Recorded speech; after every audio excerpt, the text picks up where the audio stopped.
ഡയറ്റിങ്ങിന്റെ plan എന്ന് പറഞ്ഞാൽ ഞാനിപ്പോ എന്റെ ഡയറ്റിംഗ് എന്ന് പറഞ്ഞു കഴിഞ്ഞാൽ ഞാൻ രാവിലെ ബ്രേക്ക്ഫാസ്റ്റ് സ്കിപ്പ് ചെയ്തു. അടിപൊളി ബ്രേക്ക്ഫാസ്റ്റ് അത് മെയിൻ ആയിട്ട് വേണ്ട അത് മെയിൻ ആയിട്ട് ബ്രേക്ക്ഫാസ്റ്റ് സ്കിപ്പ് ചെയ്യണം നമ്മൾ.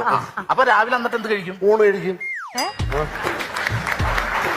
അല്ല രാവിലെ ഊണ് നല്ലതാണ്, കാര്യം തലേ ദിവസത്തെ മീൻകറി ഉണ്ടെങ്കിൽ രാവിലെ ഊണ് കഴിക്കാൻ നല്ല രസമാണ്. ബ്രേക്ക്ഫാസ്റ്റ് കട്ട് ചെയ്തിട്ട് ഊണ് കഴിക്കും അല്ലേ? ഊണ് കഴിക്കും. അപ്പൊ ഉച്ചക്ക് ഊണ് കഴിക്കും, കൂടെ കാപ്പിയും കഴിക്കും. ഏത് കാപ്പി? നമ്മൾ രാവിലെ സ്കിപ്പ് ചെയ്ത കാപ്പി ഇല്ലേ, അല്ലെങ്കിൽ അത് വേസ്റ്റ് ആവില്ല. അപ്പൊ അത് ഉച്ചക്ക് ഊണും ആ കാപ്പിയും കൂടെ ആയിട്ട് ഉച്ചക്ക് നമ്മൾ കഴിക്കും. ആ അതെ.